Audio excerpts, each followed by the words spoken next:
Alhamdulillahirrahmanirrahim. Wassalatu wassalamu ala rasulillah wa ala alihi wa ashabihi wa man tabi'ahum bi ihsan ila yaumiddin amma ba'd. Alhamdulillah, ini di malam ke-8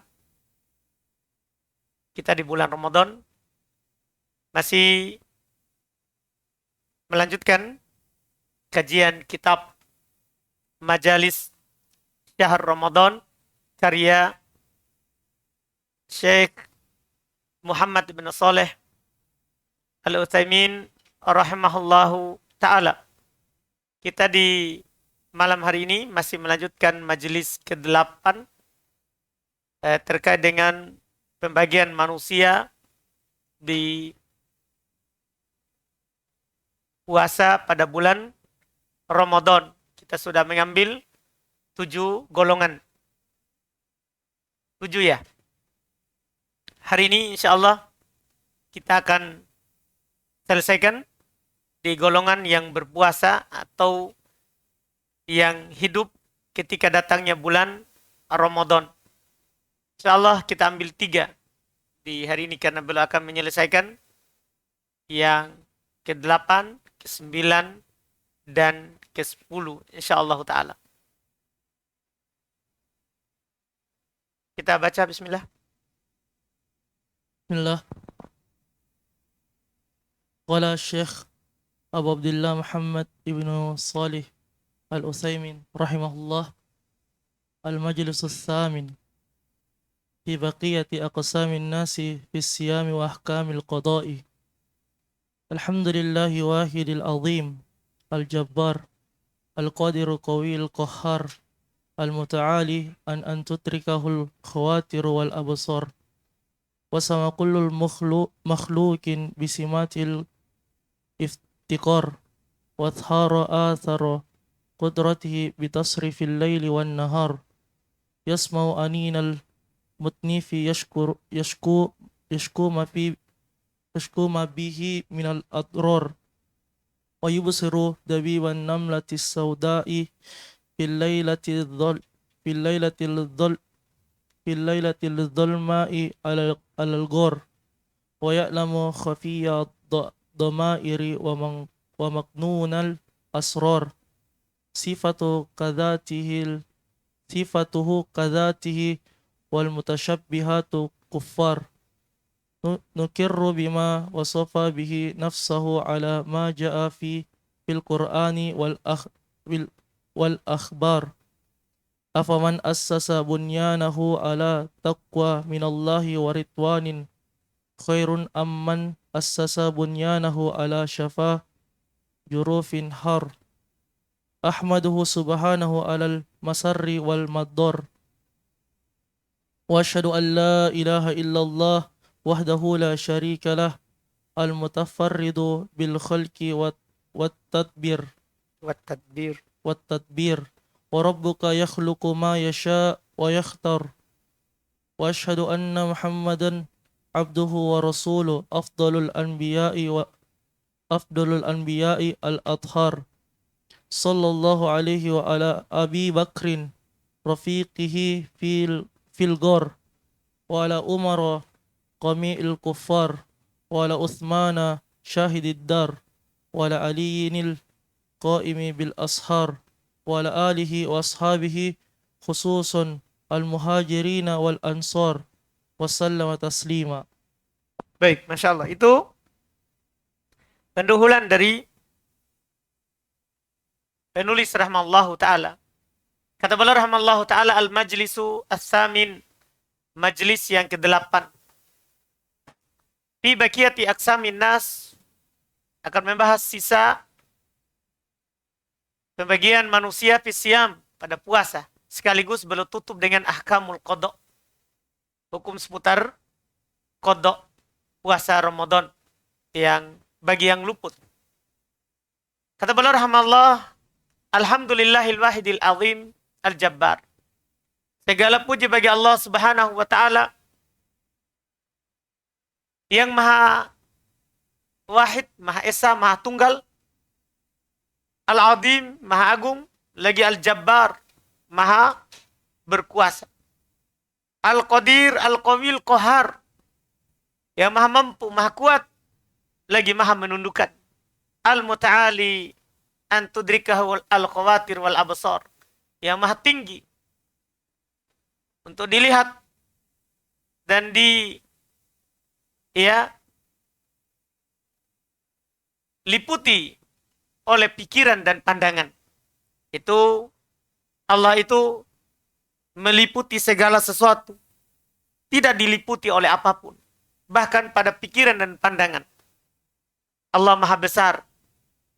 Wasama kulla makhlukin bisamatil ibtiqar. Allah subhanahu wa ta'ala menandai seluruh makhluk dengan tanda kefakiran. Allah subhanahu wa ta'ala telah menetapkan untuk kita seluruhnya makhluk di langit ataupun di bumi, semuanya butuh kepada Allah. Antumul fuqara'u ilallah. Kalian adalah fakir, butuh kepada Allah subhanahu wa ta'ala. Sementara dia Allah tidak butuh kepada kita. Karena Allah as-samad.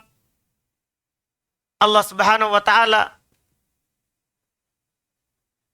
tidak butuh kepada apapun. Tapi segala sesuatu butuh kepadanya. Segala sesuatu butuh kepadanya. Wa adharu atharu qadratihi bitasrifi laili wan nahar. Masya Allah. Allah subhanahu wa ta'ala menampakkan. Allah subhanahu wa ta'ala menampakkan athar pengaruh dari kemampuan Allah subhanahu wa ta'ala itu dengan mengatur malam dan siang. Coba antum lihat malam ya, dari awal dunia ini sampai nanti hari kiamat. Itu pengaturan yang sempurna. Yang mengatur ini malam langsung diganti dengan siang tanpa selang waktu. Itu tentunya yang maha sempurna kehidupannya, yang tidak pernah mati. Yang tidak pernah mati. Dan sempurna penciptaan dan pengaturannya. Yang sempurna dalam seluruh apa yang telah ditetapkan dan ditentukannya. Iya. Ini antum lihat malam dan siang. Ini adalah ayat besar dari ayat-ayat Allah subhanahu wa ta'ala. Namanya ayat kauniyah. Yang kalau hanya kita pikirkan saja bagaimana malam ini, kemudian datangnya siang besok, itu cukup sebenarnya bagi kita untuk menghambakan diri kepada Allah subhanahu wa ta'ala. Yasmau anina al-mudnib yashku ma bihi minal adrar. Allah subhanahu wa ta'ala mendengar ya keluhan orang-orang yang mengeluh. Apa yang menimpanya berupa bahaya-bahaya. Wa yubsiru dabiban namlah as-sauda fil lailatid dulma 'alal ghar. Ini ditambah lagi. Kalau sebelumnya beliau sebutkan Allah mengetahui, melihat langkah semut hitam di batu hitam.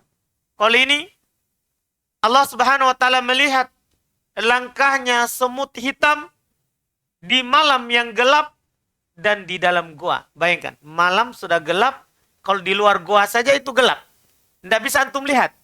Kalau ada semut hitam yang jalan. Ditambah lagi di dalam gua.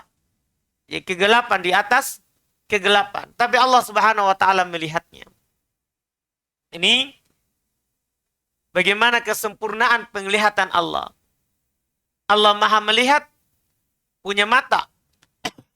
Tentunya tidak sama dengan matanya makhluk. Laisa kamitslihi syai' wa huwas samiul basir. Tidak ada sesuatu apapun yang serupa dengan Allah. Dia maha melihat dan maha mendengar. Dia maha mendengar lagi maha melihat. Artinya apa? Penglihatan Allah tidak sama dengan makhluk. Iya, sama namanya, tapi itu tidak sama hakikatnya. Karena tidak ada sesuatu apapun yang serupa dengan Allah subhanahu wa ta'ala. Wa ya'lamu khafiyya ad-dhamairi. Allah subhanahu wa ta'ala mengetahui tersembunyi di dalam hati. Wa maknunul asrar, yang tersembunyi dalam rahasia-rahasia yang dirahasiakan. Sifatuhu kadati. Masya Allah. Sifat Allah seperti zat Allah. Ini keyakinan penting. Di sana ada orang menetapkan Allah punya zat, tapi tidak menetapkan sifat Allah. Alasan mereka kalau kita tetapkan sifat Allah, maka akan serupa dengan sifatnya apa? Makhluk. Jadi mereka bilang as-sami bila sam'in. Allah maha mendengar, tapi tidak punya pendengaran. Na'udzubillah. Jadi hanya sekedar menetapkan nama. Al-basir bila basorin. Allah maha melihat, tapi tidak punya penglihatan. Ini cacat. Iya, ini cacat. Kita harus menetapkan sifat Allah seperti zatnya. Artinya, kalau kita menetapkan Allah punya zat, tidak sama dengan zatnya makhluk, maka Allah punya sifat, tidak sama dengan sifatnya makhluk. Wal musyabbihatu kuffar. Siapa yang menyerupakannya, maka kafir. Kalau ada orang yang menyerupakan sifat Allah dengan sifat makhluk, kafir. Contoh misalnya Allah punya tangan. Kan ada dalam ayat Al-Quran. Bal yadahu mabsuutatan. Bahkan kedua tangan Allah selalu terhampar. Iya. Demikian pula dalam hadis Nabi SAW. Inna Allah yabsutu yadahu bil-lail. Allah subhanahu wa ta'ala selalu membuka tangannya di malam hari. Ini kan dalil Al-Quran dan hadis bahwa Allah menetapkan bahwa Allah punya tangan. Kita harus menetapkan itu karena Allah dan Rasulnya yang menetapkannya. Tentunya tidak boleh diserupakan dengan makhluk. Tidak boleh kita katakan tangan Allah seperti tangan makhluk. Tidak boleh. Haram. Siapa yang menyerupakannya maka kafir. Kenapa kafir? Karena mengingkari Al-Quran. Allah kan bilang, laisa kamitslihi syai'. Tidak ada sesuatu apapun yang serupa dengan Allah. Tiba-tiba ada orang bilang tangan Allah seperti tangan makhluk. Kafir. Keluar dari agama Allah subhanahu wa ta'ala. Na'udzubillah. Nukiru bima wasafa bihi nafsah. Kita harus mengakui dan menetapkan apa yang Allah subhanahu wa ta'ala sifatkan dirinya. Wajib kita tetapkan seperti itu. Ketika kita mendengarkan dalam Al-Quran, Allah subhanahu wa ta'ala punya wajah. Seperti firman Allah subhanahu wa ta'ala dalam surah Ar-Rahman. Apa ayatnya? Ya? Wa yabqa wajhu rabbika dzul jalali wal ikram. Dan yang kekal itu wajah Rabbmu. Ini kan kata Allah, wajah Rabbmu yang memiliki kemuliaan. Ini penetapan bahwa Allah punya wajah. Ketika kita menetapkan ini wajib, kita tetapkan seperti itu dan kita hindari. Wajah Allah tidak sama dengan wajah makhluk. Karena tidak ada serupa dengan Allah subhanahu wa ta'ala. Wajib kita tetapkan. Alama ja'a fil Qur'ani wal akhbar. Atas apa yang datang dalam Al-Quran, demikian pula hadits. Dari hadits Nabi sallallahu alaihi wasallam. Tidak boleh kita menolaknya. Apa man assasa bunyanahu ala taqwa minallahi wa ridwanin khairun amman assasa bunyanahu ala syafa jurufin har. Apakah orang yang membangun bangunannya di atas takwa dari Allah dan ridho dari Allah itu lebih baik daripada orang yang membangun bangunannya tapi di atas jurang yang sedikit saja maka dia akan jatuh dalam jurang itu. Artinya, ya, kita wajib menetapkan apa yang ditetapkan oleh Allah, kan itu adalah bangunan yang kuat. Tidak boleh kita tetapkan sesuatu dengan bangunan yang lemah, yaitu seperti koedah filsafat.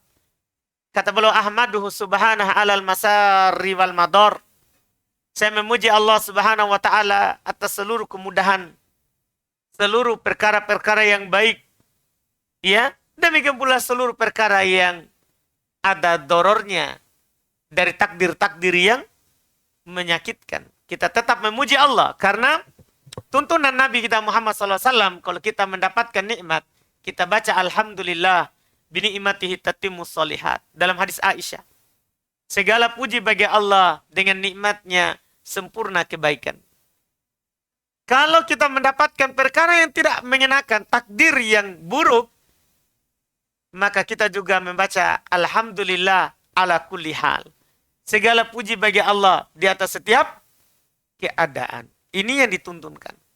Kita selalu memuji Allah di atas kemudahan yang kita dapat atau di atas kesulitan yang kita dapat. Karena semua itu adalah ketentuan Allah Subhanahu wa taala yang wajib kita ridho dan tetap memuji Allah atas hal tersebut. Wa asyhadu an la ilaha illallah wahdahu la syarikalah. Dan saya bersaksi bahwasanya tidak ada yang berhak disembah kecuali Dia, Allah semata. Tidak ada sekutu baginya. Al-mutafarridu bil khalqi wat tadbir, yang maha bersendiri di dalam menciptakan dan mengatur. Allah Subhanahu wa taala menciptakan segala sesuatu. Tidak ada yang selain Allah yang bisa menciptakan. Allahu khaliqu kulli syai'. Allah Subhanahu wa taala yang menciptakan segala sesuatu. Iya. Sampai jangan kita duduk menghadap ke belakang. Kan kita cerita itu. Iya. Bagaimana kalau kita ceramah? Baru ada orang belakangi. Alhamdulillah. Maksudnya jangan, kalau kita tidak hargai saya, hargai ilmu. Ah, mantap saudaraku. Alhamdulillah.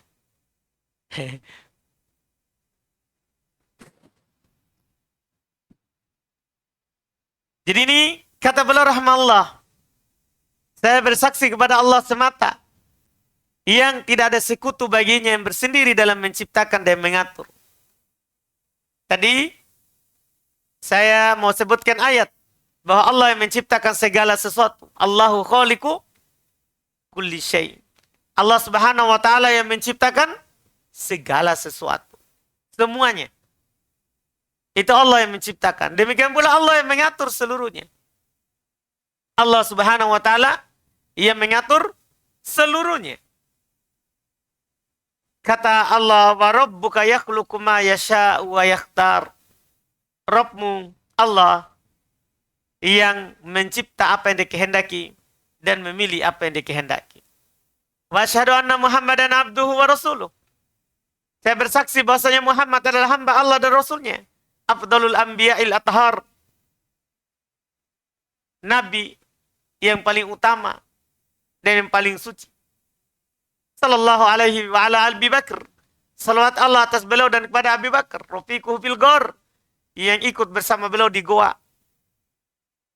Waktu hijrah ke Madinah sebagaimana yang kita sebutkan sebelumnya. Wa ala Umar qami'il kufar. Dan salawat Allah atas Umar yang telah menundukkan banyak orang-orang kafir. Karena di masa Umar lah tersebarnya dan meluasnya kekuasaan kaum muslimin. Kan di situ terjadi futuhat, kemenangan-kemenangan besar yang didapatkan oleh kaum muslimin. Kemudian dilanjutkan oleh oleh Utsman dan berhenti sedikit di Ali radhiyallahu taala anhu karena banyaknya masalah di tengah kaum muslimin, muncul orang-orang Khawarij. Ya, yang mengacau keadaan kaum muslimin. Makanya dibilang di sini wa ala Umar qamil kufar. Dan atas Umar yang telah menundukkan banyak dari orang kafir. Wa ala Utsman syahidid dar. Salawat Allah kepada Utsman juga yang mati syahid, belum meninggal di dalam rumahnya. Wa ala Ali al-qaim bil ashar. Dan salawat Allah kepada Ali yang juga selalu berdiri di waktu sahur. Iya, selalu salat malam. Wa ala alihi wa ashabihi khususan al-muhajirin wal ansar wa sallama taslima. Dan atas keluarga beliau, para sahabat beliau, secara khusus orang muhajirin dan ansar wa sallama taslima. Ini Masya Allah. Ya, kalau antum lihat sebenarnya pendahuluan yang diberikan oleh Syekh Ibnu Taimiyah rahimallahu taala itu ia sangat bermanfaat untuk kita. Kemudian beliau lanjutkan. ثم قال الشيخ إخواني قدمنا الكلام عن سبعة الأقسام من أقسام الناس في الصيام وهذه البقية الأقسام. Kata beliau, saudara-saudaraku, kami telah mendahulukan pembicaraan atas 7 jenis manusia dari jenis-jenis mereka di dalam bulan Ramadan.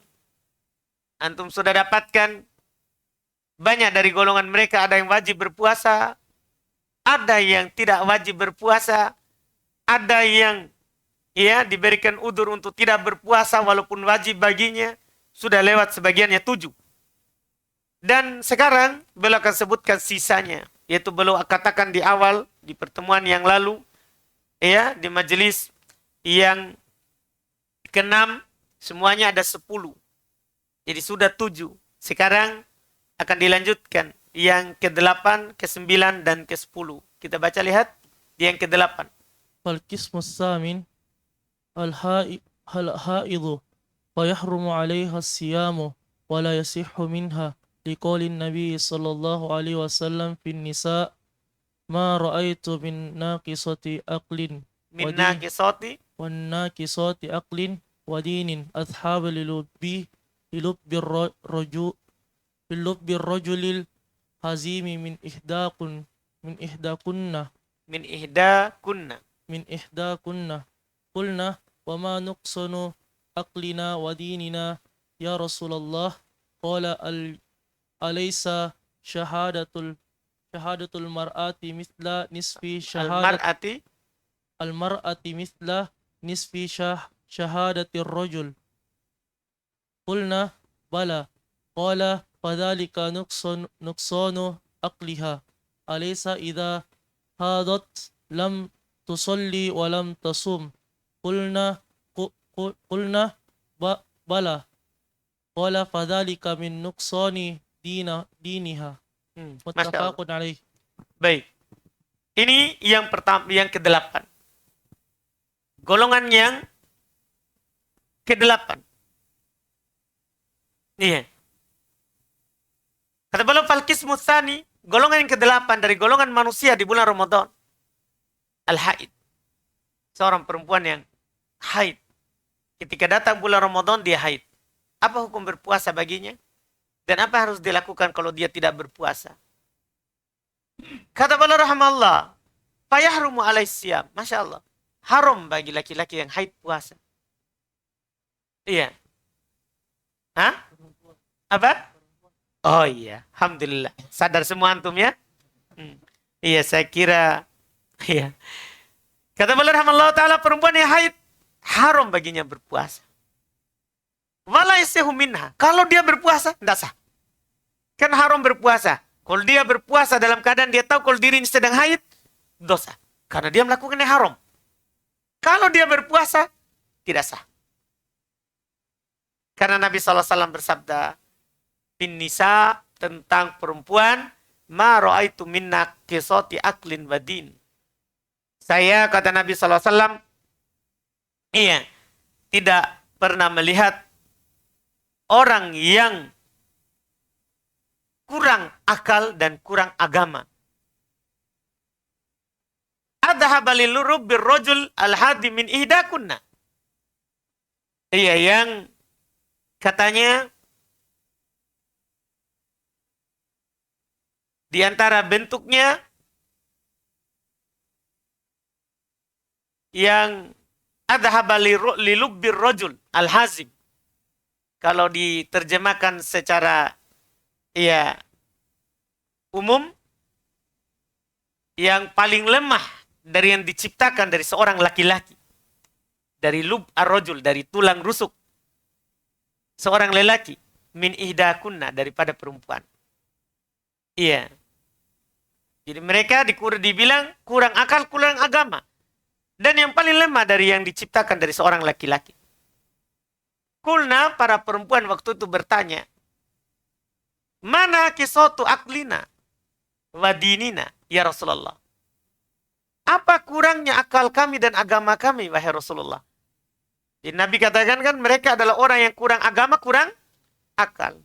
Jadi mereka bertanya, apa kurang akal dan kurang agama kami? Maka kata Nabi SAW menjelaskan, alaysa syahadatul mar'a mitlu nisfi syahadatir rajul? Bukankah persaksian seorang perempuan itu sama dengan persaksian setengah laki-laki? Artinya kalau dalam bab persaksian, Untuk menutup satu saksi laki-laki itu harus dua perempuan. Baru bisa tertutupi, baru bisa sebanding. Iya. Jadi satu perempuan setengah laki-laki dari persaksian. Makanya dalam bab persaksian itu tidak boleh disamakan antara laki-laki dan perempuan. Karena syariat bedakan. Syariat bedakan. Iya. Ini yang dikatakan oleh Nabi SAW. Maka mereka bilang, iya betul. Nah itulah kurang akal namanya. Untuk menyempurnakannya, butuh dua orang perempuan. Baru sama dengan satu laki-laki. Padahal ikan nuksonu akliha. Itulah kurang akal namanya. Kemudian Nabi melanjutkan. Alaysa idha hadat lam tusolli walam tasum. Ini yang menjadi poin kita. Bukankah kalau dia haid, tidak sholat, tidak puasa? Kata mereka, bala. Iya. Padahal kami nuksoni dineha. Itulah kurang agamanya. Ini menunjukkan bahwa perempuan yang sedang haid itu tidak berpuasa. Itu tidak berpuasa. Kalau keluar dari haidnya. Tidak berpuasa. Bahkan para ulama menyebutkan kalau keluar dari haidnya, walaupun sejenak sebelum matahari terbenam, batal puasanya. Batal puasanya. Iya. Ini karena haidnya seorang perempuan itu membuat puasanya tidak sah, satu. Kemudian yang kedua, ya, mengharuskan batal puasanya. Karena tidak sah tadi, mengharuskan langsung batal. Mengharuskan langsung batal.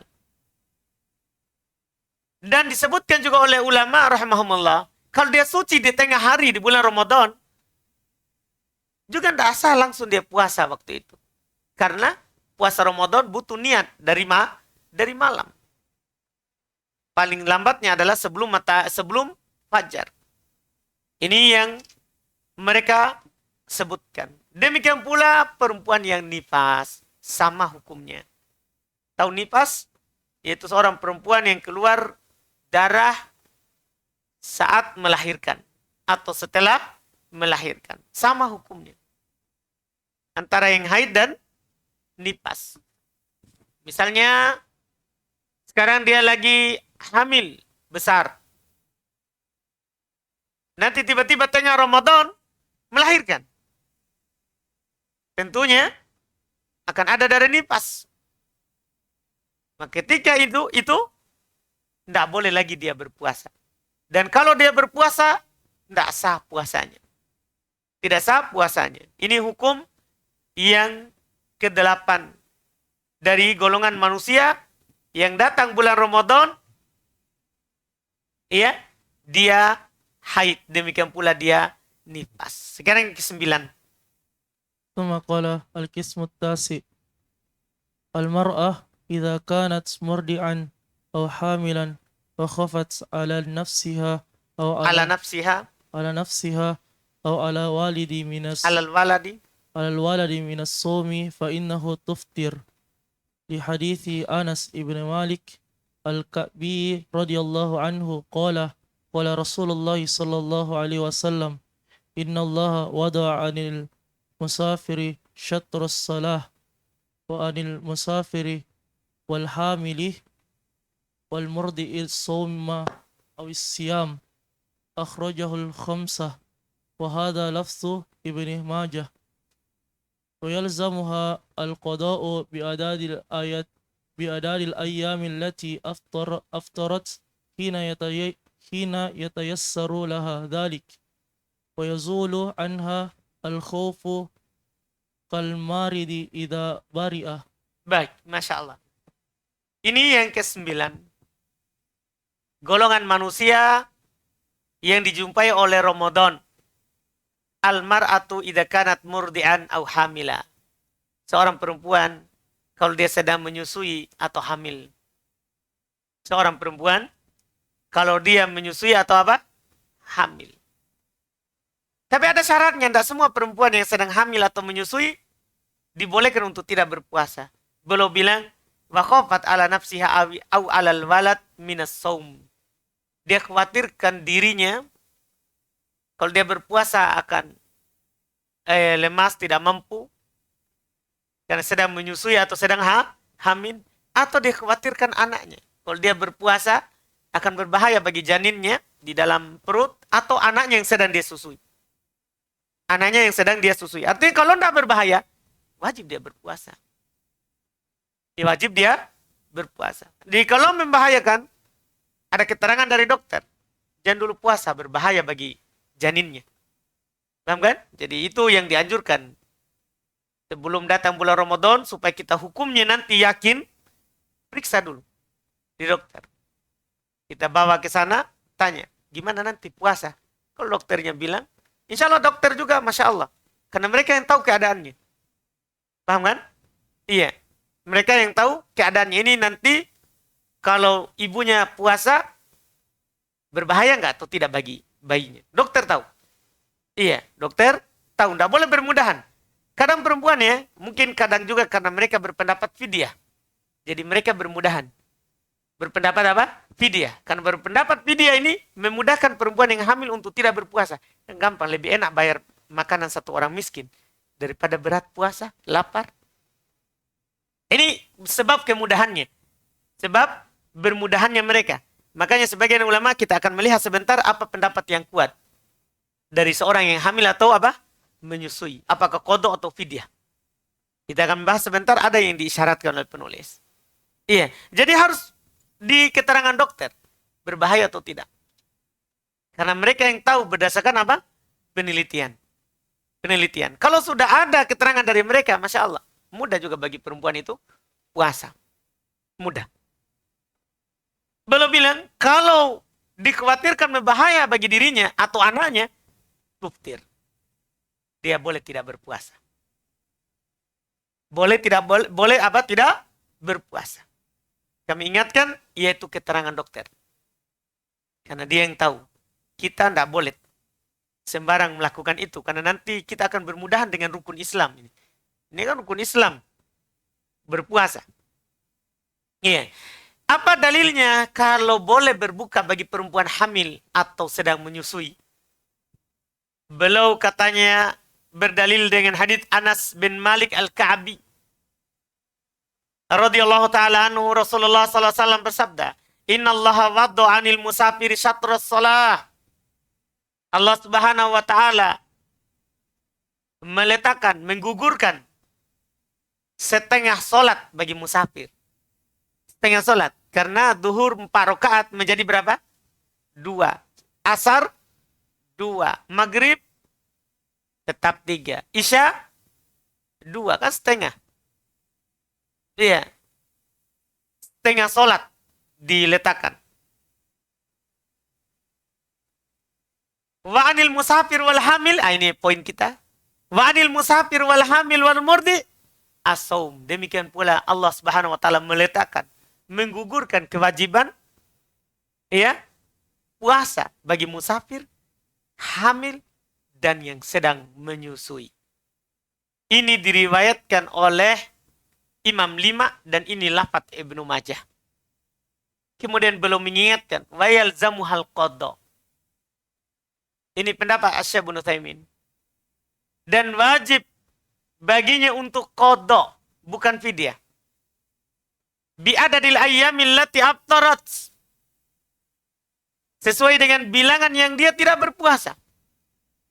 Hina yatayassar laha dzalik.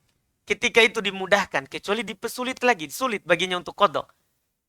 Misalnya keadaannya, tahun ini hamil, tahun depan menyusui, tidak mungkin.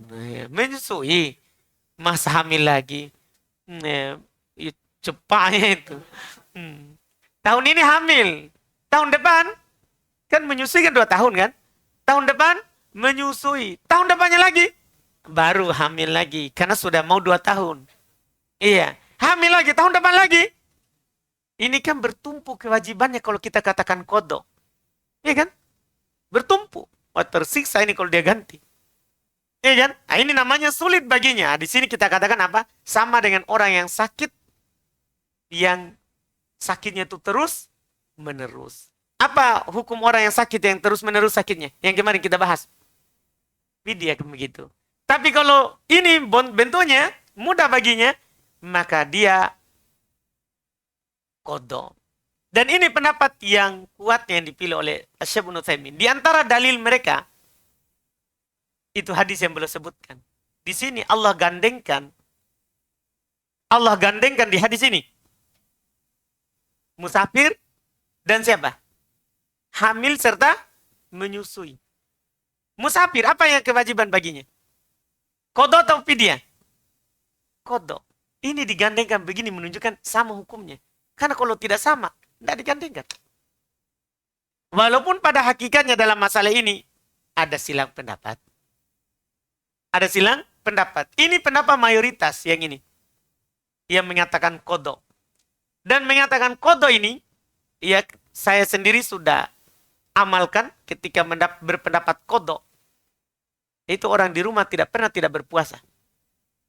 Karena qadha ini 30 hari. Mereka akan bermudahan kalau kita katakan apa? Fidyah. Jadi saya praktekkan di rumah, sekarang sedang hamil. Periksa di dokter, di awal, sebelum puasa, dokter bilang, tidak apa-apa, puasa. Iya, tidak ada masalah. Puasa. Kalau berpendapat fidyah, ini bahaya. Iya, saya hamil, istri, sudah ini kelima. Tidak pernah fidyah, qadha. Tapi tidak pernah qadha, karena dia puasa. Kenapa? Karena kita berpendapat, ini pendapat mayoritas. Qadha, dalilnya lebih jelas. Jadi gara-gara begitu pendapat, akhirnya dia tidak pernah tidak berpuasa. Kenapa? Karena begitu, perempuan itu mereka kadang bermudahan untuk meninggalkan kewajiban dengan alasan sedikit. Apalagi alasan banyak. Alasan sedikit saja, itu kan perempuan. Kurang akal, itu masalahnya perempuan. Iya. Itu masalahnya perempuan. Kurang agama, kurang akal. Kalau antum bermudahan sedikit, dia akan bermudahan. Dia kan bermudahan. Padahal pendapat yang kuat adalah qadha. Adalah qadha. Walaupun ada yang berpendapat, sebenarnya yang berpendapat fidyah itu mereka berdalil dengan perkataan Ibnu Abbas. Ada dalam satu riwayat Ibnu Abbas ya, yang menjelaskan bahwa perempuan yang hamil atau menyusui itu fidyah, tidak qadha. Karena dia mirip dengan orang tua yang tidak mampu berpuasa. Apa hukum orang tua yang tidak mampu berpuasa? Sudah kita ambil juga. Fidyah atau qadha? Fidyah. Sudah lewat juga bagi kita. Ya kan? Mereka katakan seperti itu. Enggak. Itu dijawab semuanya. Pertama, Ibnu Abbas punya dua riwayat. Satu qadha, satu fidyah. Jadi, kalau sudah periwayatannya berbeda, itu sudah tidak bisa dijadikan hujah. Karena syarat untuk berdalil dengan pendapat sahabat, dijadikan hujah, syaratnya pertama tidak menyelisih dalil. Yang kedua, tidak ada sahabat lain yang menyelisihnya. Ini beliau sendiri punya dua pendapat. Jadi tidak bisa untuk menjadikan hujah. Tidak bisa dijadikan hujah. Ini alasan Syekh Ibnu Utsaimin. Ditambah lagi, dalil yang lebih jelas. Ini yang ada di buku. Nabi gandengkan musafir dengan orang hamil dan menyusui. Ini yang paling kuat. Makanya kenapa mayoritas lebih memilih ini. Lebih memilih ini. Walaupun yang berjalan di masyarakat kan apa? Fidyah. Sulit kita mau mengangkat itu. Ditambah lagi itu tadi. Dicintai oleh ibu-ibu itu pendapat. Antum kenapa dicintai oleh ibu-ibu? Santai. Bisa rasakan makanan. Iya, bukan lagi dirasakan di lidah, tapi ditelan. Karena lagi menyusui. Lagi hamil. Nah, begitu. Nah, ini banyak bermudahan dari ibu-ibu. Dalam masalah ini. Makanya ini pendapat sebenarnya yang paling cocok. Kecuali memang ada dorol dari dokter, itu kan dokter yang jelaskan. Tidak boleh ke ini puasa. Karena usia kandungan masih usia muda. Iya. Rawan. Dan sama juga dengan menyusui. Nanti anakmu masih butuh air susu. Kalau kamu berpuasa, kurang air susunya. Kan begitu. Nah, ini bahaya bagi anak. Memang keterangannya di situ. Itu baru kita tidak berpuasa. Dan hukumnya kodok. Hukumnya apa? Kodok. Itu pendapat yang kuat. Walaupun agak sulit kita kuatkan pendapat ini tadi. Itu tadi. Paham kan? Iya. Karena juga kalau guru kami Ustadz kalau di Yaman kodok. Kalau Ustadzul fidyah. Cuman terakhir beliau bilang perlu ditengok pendapat jumhur mayoritas. Karena masalahnya memang berdasarkan apa yang berjalan dari Ustadzul Qaedah beliau, seharusnya beliau ambil pendapat mayoritas.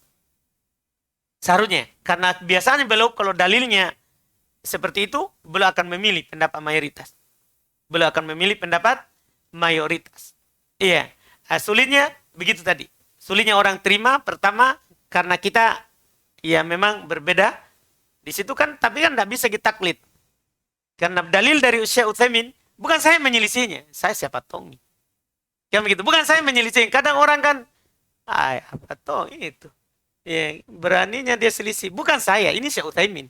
Yang selevel begitu. Kalau saya, sumur langit dan sumur bor.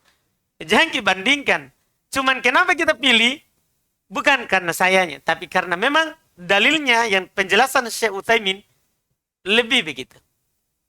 Lebih kita terima. Yang lebih kuat yang beliau jelaskan. Antum bisa pahami kan? Jadi menyelisihinya memang, kalau menyelisih guru sendiri kan sulit. Iya, berat. Paham kan? Apalagi antum tumbuh di Makassar. Iya, itu orang akan mencela. Itu hal biasa. Gara-gara ini saya banyak juga dicela sama orang. Tapi hal biasa.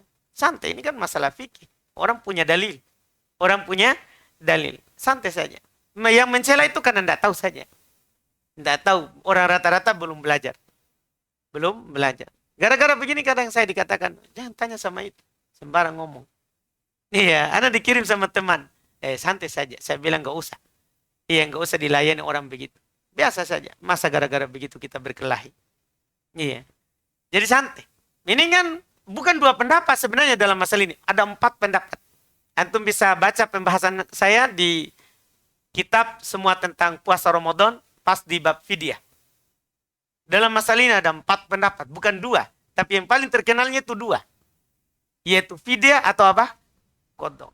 Dan antum sudah lihat sendiri pendapat Syekh Ibnu Utsaimin, beliau bilang apa yang beliau katakan? Wa yalzamuha. Atau yalzamu, wajib. Maksudnya itu kata ilzam. Wajib baginya untuk qadha, ya, sesuai dengan yang dia tinggalkan. Sesuai dengan yang dia tinggalkan. Ini golongan yang ke-9. Jadi antum bisa keluar dengan kesimpulan yang hamil atau menyusui diberikan udzur untuk tidak berpuasa kalau dia khawatirkan dirinya atau dia khawatirkan apa? Anaknya. Jika dia berpuasa, boleh berbuka, boleh tidak berpuasa. Terus yang wajib baginya adalah apa?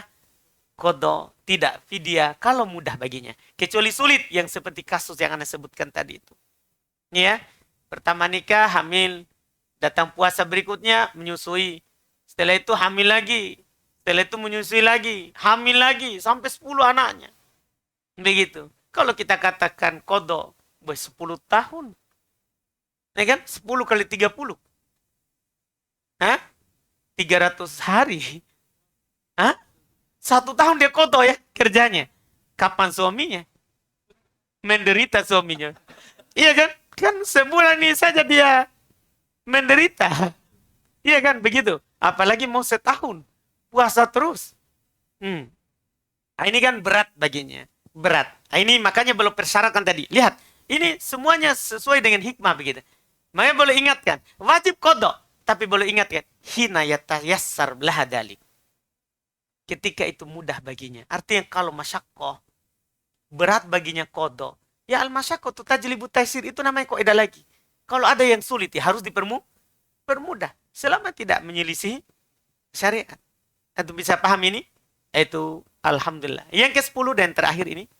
ثم قال الشيخ القسم العاشر من احتاج للفطر لدفع ضرورة غيره كإنقاذ معصوم من غرق أو Gorokin. من غرق أو حريق أو حتم أو نحو ذلك فإذا كان لا يمكنه إنقاذه إلا بالتقوي عليه بالأكل والشرب جاز له فطر بل وجب الفطر حينئذ لأن إنقاذ المعصوم من الهلاكة واجب وما لا يتم الواجب إلا به فهو واجب ويلزمه قضاء ما أفطره. Masya Allah. Selesai. Kata beliau yang ke-10. Man ihtaja lil fitri lidaf'i darurati ghairihi. Siapa yang butuh untuk berbuka, untuk makan, untuk menolak doror dari orang lain. Beliau akan contohkan sebentar. Ka'inqadi ma'asum. Seperti untuk menyelamatkan orang yang ma'asum. Yaitu, ma'asum itu orang yang haram untuk dibunuh. Haram untuk dibunuh. Berupa gorok. Ya, apakah dia akan tenggelam? Ada orang akan tenggelam di air, tentunya. Iya. Antum tidak mampu menolongnya kecuali setelah makan. Antum langsung makan cepat, minum, baru pergi ke sana. Tolong, harus antum minum. Ini kasus maksudnya kalau terjadi. Demikian pula harik atau akan terbakar. Ada orang kebakaran. Antum puasa. Antum puasa, tidak ada bahaya bagi antum. Tapi ada orang yang mau antum selamatkan. Tidak mampu antum pergi selamatkan kecuali antum apa? Makan atau minum. Maka antum makan baru langsung terbang. Antum paham ini? Bisa. Au hadam atau kena longsor. Sama juga. Antum tidak mampu gali ini yang tertanam ini masih hidup. Atau tidak mampu gali kecuali apa? Makan atau minum. Sudah makan atau minum. Untuk menyelamatkan darurat itu namanya. Itu namanya darurat. Ini paling terakhir keadaan. Orang yang boleh untuk tidak berpuasa di bulan Ramadan. Kalau darurat, boleh dia berbuka. Boleh dia berbuka. Darurat di sini atas dirinya ataupun atas orang lain. Boleh. Misalnya antum berpuasa. Wah, kalau antum tahan ini masih 3 jam, antum akan mati rasanya. Nah, darurat antum minum. Boleh untuk minum. Kan daripada mati. Daripada mati. Demikian pula orang lain. Untuk menyelamatkan orang lain. Sama. Yang kata beliau, فَإِذَا كَانَ لَا يُمْكِنُهُ إِنْقَاذُهُ إِلَّا بِالتَّقَوِّ عَلَيْهِ بِالْأَكْلِ وَالشُّرْبِ. Kalau tidak mungkin untuk menolongnya kecuali dengan harus kuat dulu dengan makan atau dengan minum atau makan. Jazalahul fitru. Masya Allah. Boleh bagi untuk tidak berpuasa. Boleh berbuka.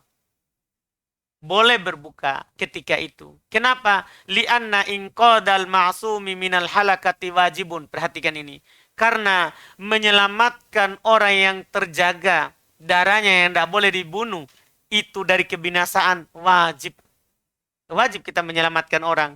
Wa ma la yatimul wajib illa bi wajib. Apa yang tidak sempurna kewajiban kecuali dengannya, itu wajib.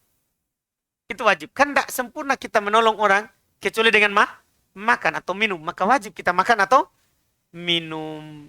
Iya, maka dan wajib baginya kodok nanti. Wajib baginya apa? Kodok nanti. Dengan ini sudah selesai hukum seputar golongan manusia yang datang bulan Ramadan, mereka dalam keadaan itu.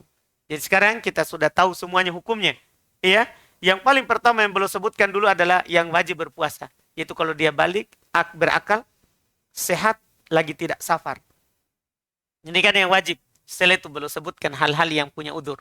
Golongan manusia yang punya udur. Alhamdulillah, iya, di 3 kali pertemuan ini, kita dapat ilmu banyak tentang golongan manusia. Jadi nanti antum bisa membedakan orang-orang. Datang puasa, dia punya udur atau tidak. Dia boleh berpuasa atau tidak. Kalau dia tidak berpuasa, kodok atau fidyah. Nah, itu semua antum sudah tahu. Alhamdulillah. Masya Allah.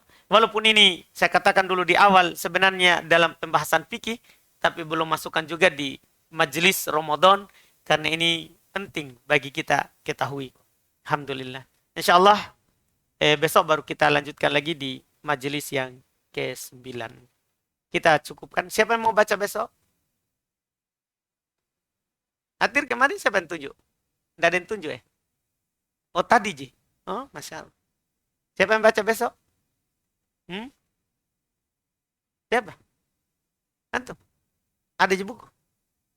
Oh itu Ji, ganti-ganti. Hah? Oh, alhamdulillah. Baik, kita cukupkan. Subhanakallahumma hamdika asyhadu an la ilaha illa anta astaghfiruka wa atubu ilaik.